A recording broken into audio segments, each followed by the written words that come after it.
एक गोवर्धन नाम का बहुत बड़ा डाकू था। उसने कभी रामकृष्ण हरि कोई चर्चा नहीं सुनी थी। कुल परंपरागत वो ऐसे चोरी का काम करना, हिंसा का काम करना ऐसे, पर भगवत कृपा से उसका नाम गोवर्धन ऐसा नाम पड़ा था, बड़ा परम पावन नाम। एक दिन राज कर्मचारी उसकी पीछा कर रहे थे क्योंकि वो चोरी वहां किए थे, तो सत्संग हो रहा था। तो करमैती बाई के पिता वो सत्संग कर रहे थे, बड़े उच्च कोटि के महापुरुष थे। उच्च कोटि का महापुरुष उसे ही कहते हैं जो भगवत चर्चा केवल भगवत प्रसन्नता के लिए, अपनी आत्मसंतुष्टता के लिए, अपने भगवत अनुराग के लिए करता है। उसी कथा में आके बैठ गए। कथा वृंदावन बिहारी लाल की हो रही थी कि लालजू महाराज को आज मैया जब गौचारण के लिए गोविंद जा रहे हैं तो बहुत सुंदर श्रृंगार किया है। आज मोर मुकुट स्वर्ण के मुकुट के ऊपर विराजमान किया, मोर का पंख स्वर्णिम मुकुट है। अब वो चोर था, स्वर्ण की बात सुनते उसके एकदम सावधान हो गए कान। अभी 10 वर्ष के हैं, हाथ में लकुट दी वो भी स्वर्ण की, कमर में करधनी बंधी वो भी स्वर्ण की, बहुत हीरो से जटित बाजूबंद हैं, वक्षा स्थल में हार आदि आभूषण हैं। अब तो उसको लगा कि इतना धनी बालक 10 वर्ष का, हम इधर उधर चोरी करते हैं, अगर इसको लूट ले तो हम धनी हो जाएंगे। विचार तो बहुत बढ़िया बना, जो गोविंद को लूट ले उससे बड़ा धनी और कौन हो सकता है। बहुत ही प्रवीण बलवान चोरी में था। कथा संपन्न हुई। व्यास भगवान जो कथा कह रहे थे उनके समीप गए, परशुराम जी उनका नाम था। कहा तुम डरना मत। उनका मैं क्यों डरूंगा आपसे। बोले मैं अपना परिचय बताता हूं, मैं गोवर्धन डाकू हूं। कहा बढ़िया है भाई, तुम्हारा नाम तो बहुत बढ़िया है, हमसे क्या काम, पता बताओ ये जो अभी धनी बालक की बात आपने की इसको मैं लूटूंगा।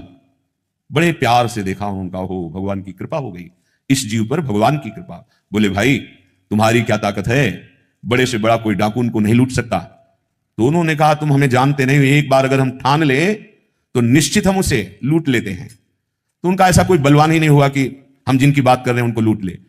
तत्काल उसने बड़ी सी चाकू निकाली और कहा पता चुपचाप लिखो, हम जरूर उसको लूटेंगे। और देखो हम चोर जरूर हैं लेकिन हम बहुत जिद्दी स्वभाव के हैं, तुम्हारे सामने कसम खाते हैं हम जब तक हम उसे लूट नहीं लेंगे पानी नहीं पिएंगे। अब तो परशुराम जी जो व्यास जी थे उनको बड़ा सुख मिला कि भगवान कैसी कृपा जीव पर करते हैं। उनका भाई सुनो, उनका नाम कृष्ण है, वो वृंदावन में गौएं चराते हैं, पर वो देखने को तो 10 वर्ष के हैं पर प्रवीणता उनकी बहुत बड़ी है। वो जल्दी किसी के फुसलाने में फुसलने वाले नहीं और धमकाने में डरने वाले नहीं। तुमने ठान लिया इसलिए मुझे लगता है तुम लूट सकते हो, क्योंकि जो ठान ले निश्चय कर ले तो ये दुर्लभ नहीं है, फिर ये मिल सकते हैं। उसने कहा पक्का, पर मुझे नाम पता नहीं याद रहे कि ना रहे, नाम बताओ। तो उन्होंने कहा सहज सरल नाम उनका श्याम सुंदर है। श्याम सुंदर, श्याम सुंदर, वृंदावन में श्याम सुंदर, वृंदावन में श्याम सुंदर।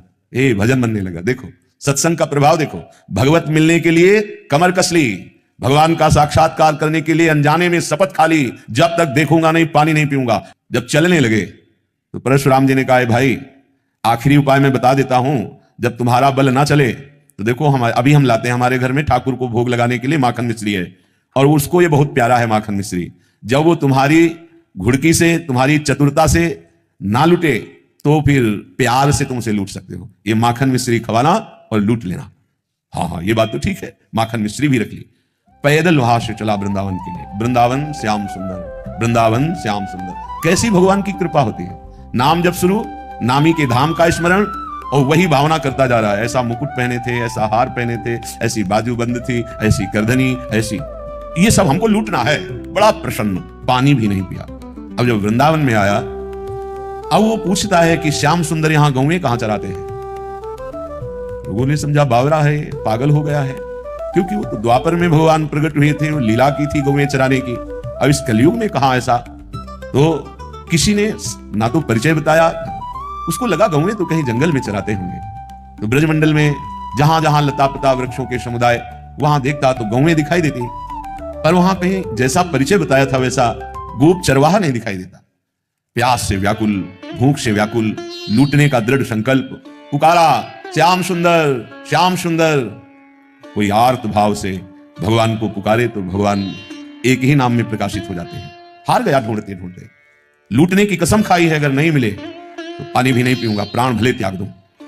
जहां ऐसा समर्पण, और जो हार गया तो उसके हृदय में आर्त भाव आ जाता है। श्याम सुंदर, दृश्य बदल गया। आंख जब आंख खोली तो देखा बहुत ही दिव्य सब नवीन गौएं, ऐसी गौएं जिनके देखने मात्र से उसके हृदय की प्यास भूख की जलन शांत हो गई, क्योंकि सब श्रुति स्वरूपा भगवत स्वरूपा है। और उनके मध्य में जैसा कथा में सुना था वैसा ही प्रभु को देखा। सोचा ये तो बालक है, सखा लोग, ये हमारा क्या कर लेंगे। गया श्याम सुंदर, प्रभु बहुत मुस्कुराकर नेत्र नचाते हुए देखे, हाँ जी इधर आओ, हमें तुमसे बात करनी। तो सखाओं से कहा, भाई तुम खेलो, ये मेरा नया अतिथि आया है, इसका हम स्वागत करते हैं। ये सब दिव्य लीला सत्संग में दृढ़ भाव, सत्य भाव करने के कारण बड़ी जल्दी प्रकाशित हो गई। जहां जन्म जन्म लगते हैं भगवत साक्षात्कार के लिए, एक पापात्मा जीव, हिंसक जीव, चोरी करने वाला दृढ़ विश्वास किया कि जो ये व्यास जी कह रहे हैं वो एक एक अक्षर सत्य है, उसको संशय ही नहीं हुआ। श्रोता की अगर ऐसी स्थिति हो तो बहुत जल्दी लाभ मिलता है। भगवान नजदीक गए, हाँ बोल क्या बात। उसने देखा कि बालक तो है लेकिन बहुत ही निर्भय है। उन्होंने कहा ठीक से बात करो, तुमने अभी हमारा नाम नहीं सुना होगा। ठाकुर जी ने कहा भैया बता दे तेरा नाम क्या। बोले गोवर्धन। तो बोले हमारा नाम नहीं सुना होगा, हमारा नाम है गोवर्धन धारी, तेरे से बड़ा नाम है। अब उसने कहा कि देखो बातें मत बनाओ, अपने मुकुट उतारो, बाजूबंद उतारो, ये करधनी उतारो, ये सब रखो, जानते हो हम चोर हैं। भगवान ने कहा भैया गलत जगह आ गए, तुमसे हम बड़े चोर हैं। हम चित्त चुराते हैं, अनेक जन्मों के संचित पापों को चुरा लेते हैं, तुम हमें डरा नहीं सकते।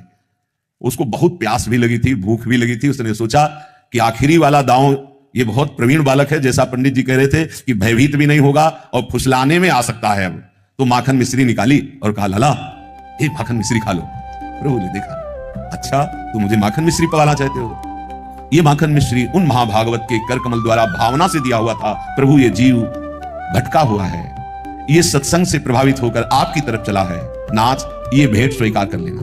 भगवान ने वो माखन मिश्री की, अरे ये परशुराम महाभागवत के द्वारा दी हुई। भगवान ने पाया और उसे कहा सुन, तूने भी नहीं पाया ना, थोड़ा पाले। उसने कहा मुझे ये नहीं पाला, मुझे अपने आभूषण उतार। एक बार तू थोड़ा पाले धैर्य पूर्वक, मैं स्वयं आभूषण उतार के दे दूंगा। मेरी मैया के पास ऐसे ढेर सारे आभूषण है, तू और कहेगा तो तुझे और दे दूंगा। जीव ही चखा भगवत प्रसाद, सब अंतःकरण की मलिनता नष्ट हुई, प्रेम नेत्र खुले, चरणों में गिर। अरे प्रभु प्रभु, आर्त भाव से त्राहिमाम त्राहिमाम। भगवान ने कहा ये आभूषण ले जा। बोले नहीं प्रभु अब नहीं, मुझे जो जन्म जन्मांतर से सुख की आकांक्षा से हिंसा चोरी पापाचरण कर रहा था, आज आपकी कृपा से सब भ्रम नष्ट हो गया। हे सुख सिंधु प्रभु, अपने चरणों से अब कभी विलंब मत कीजिए। भगवान ने उसे अपने नित्य सखा के रूप में, अर्थात उसका शरीर पूर्ण हुआ और वो नित्य सखा स्वरूप होकर सदैव सदैव के लिए गोविंद की सेवा